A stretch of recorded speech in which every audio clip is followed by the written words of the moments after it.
الحمد لله رب العالمين والصلاة والسلام على سيدنا محمد وعلى آله وصحابته الطيبين الطاهرين.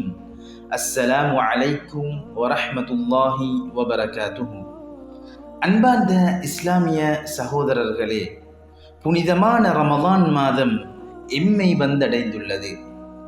உண்மையான முஃமின்கள் இந்த மாதத்தை மகிழ்ச்சியுடன் வரவேற்று அல்லாஹ்வின் கட்டளைகளை சிறந்த முறையில் நிறைவேற்றுவதிலும் அதிகம் நல்லமல்களை மேற்கொள்வதிலும் போட்டி போட்டுக் கொள்வார்கள். ஆகவே நாம் இந்த ரமலான் காலத்தை சிறந்த முறையில் கழித்து அதற்குரிய சிறந்த பலனை பெற்றுக்கொள்ள வேண்டும். உண்மையிலே இந்த ரமலான் மாதம் அல்லாஹு தஆலா எமக்களித்த பெரும் ஒரு சந்தர்ப்பமாகும்.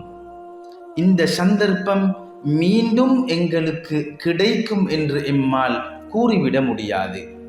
ஏனென்றால் சென்ற ரமலானிலே நம்முடன் இருந்த சில உறவினர்களும் சில நண்பர்களும் இந்த ரமலானை பெரும் வாய்ப்பு அவர்களுக்கு கிடைக்கவில்லை. ஆகவே இந்த அழகான சந்தர்ப்பத்தை நழுவ விடாமல் சிறந்த முறையில் பயன்படுத்திக் கொள்ள வேண்டும். அவ்வாறு சிறந்த முறையில் ஒருவர் பயன்படுத்திக் கொள்வாரானால் அதற்குரிய கூலியை மறுமை நாளிலே கண்டுகொள்வார். வெறுமனே பசித்திருப்பதன் மூலமாகவோ தாகித்திருப்பதின் மூலமாகவோ நோன்புடைய அனைத்து பலன்களையும் பெற்றுவிட முடியாது. ரசூலுல்லாஹி ஸல்லல்லாஹு அலைஹி வஸல்லம் அவர்கள் கூறுகின்றார்கள், கம் மின் ஸாயிமின் லைஸ லஹு மின் ஸியாமிஹி இல்லா ظமா. எத்தனையோ நோன்பாளிகள் அவர்கள் பசித்திருப்பதிலும் தாகித்திருப்பதிலும் தவிர எந்தவிதமான பலனையும் அவர்கள் பெற்றுக்கொள்ள மாட்டார்கள் என்று ரசூலுல்லாஹி ஸல்லல்லாஹு அலைஹி வஸல்லம் அவர்கள் கூறி காட்டுகின்றார்கள்.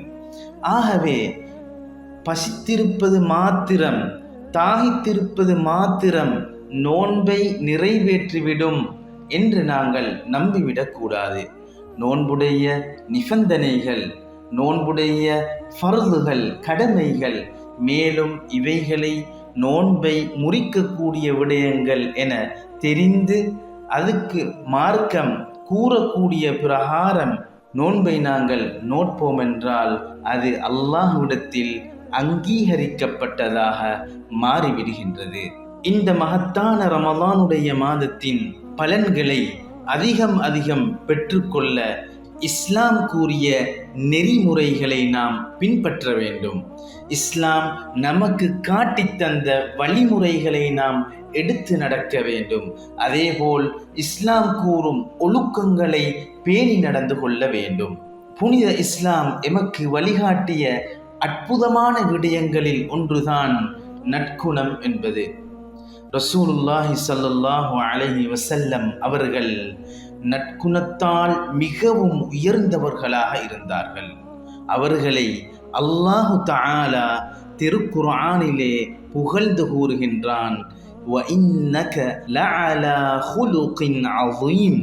நீங்கள் மகத்தான நற்குணத்துடன் இருக்கின்றீர்கள் என்று அல்லாஹு தஆலா ரசூலுல்லாஹி ஸல்லல்லாஹு அலைஹி வஸல்லம் அவர்களை புகழ்ந்து கூறுகின்றான். நபி ஸல்லல்லாஹு அலைஹி வஸல்லம் அவர்கள் கூறினார்கள், அக்மலுல் முஃமினீன ஈமானன் அஹ்ஸனுஹும் குலுகா.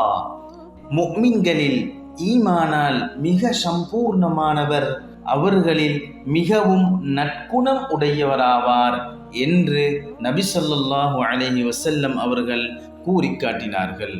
நற்குணம் என்பது அநியாயம் செய்த ஒருவரை தண்டிக்காமல் மன்னித்து விடுவதாகும். அவருடைய கஷ்டங்களை சகித்து கொண்டு நல்லுபகாரம் செய்வதாகும்.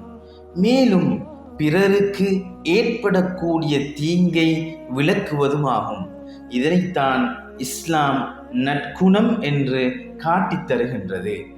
இவ்வாறான கஷ்டங்களை தாங்கிக் கொள்வதனால் மார்க்கம் நற்குணத்துடன் இருக்கக்கூடியவருக்கு அதிகமான நன்மைகளை கொடுக்கின்றது. ரசூலுல்லாஹி ஸல்லல்லாஹு அலைஹி வஸல்லம் அவர்கள் கூறினார்கள், இன்னல் முஃமின லயுதுரிகு பிஹுஸ்னி குலுகிஹி தரஜத்தஸ் ஸாயிமில் காயிம்.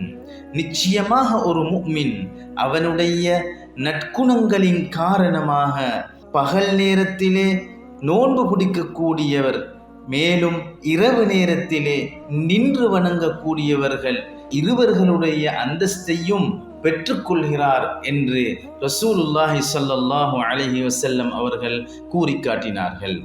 நிச்சயமாக ஒரு முஃமின் அவனுடைய நற்குணங்களின் காரணமாக பகலிலே நஃபிலான நோன்புகளை நோட்கக்கூடியவருடைய அந்தஸ்த், மேலும் இரவிலே நின்று வணங்கக்கூடியவருடைய அந்தஸ்த் கொடுக்கப்படுகின்றது என்று ரசூலுல்லாஹி ஸல்லல்லாஹு அலைஹி வஸல்லம் அவர்கள் கூறி காட்டுகின்றார்கள்.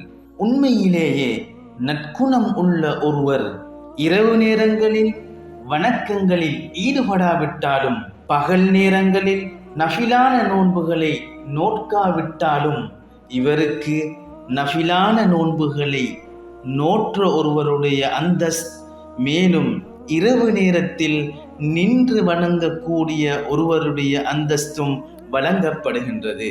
இந்த அளவுக்கு மார்க்கம் நற்குணம் உடையவர்களை கண்ணியப்படுத்துகின்றது, கௌரவப்படுத்துகின்றது. ஆகவே நாங்கள் நற்குணத்துடன் இருக்க பழக முயற்சித்து கொள்ள வேண்டும்.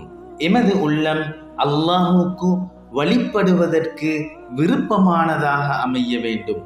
அல்லாஹ் விளக்கிய விடயங்களை தவிர்ந்து கொள்வதற்கு எமது உள்ளம் ஒத்துழைக்க வேண்டும். பிறருக்கு உதவி செய்தல், மன்னிப்பு, சகிப்புத்தன்மை, இது போன்ற இஸ்லாம் கூறக்கூடிய பழக்கங்களை எமது வாழ்விலே எடுத்து நடக்க முயற்சி செய்து கொள்ள வேண்டும்.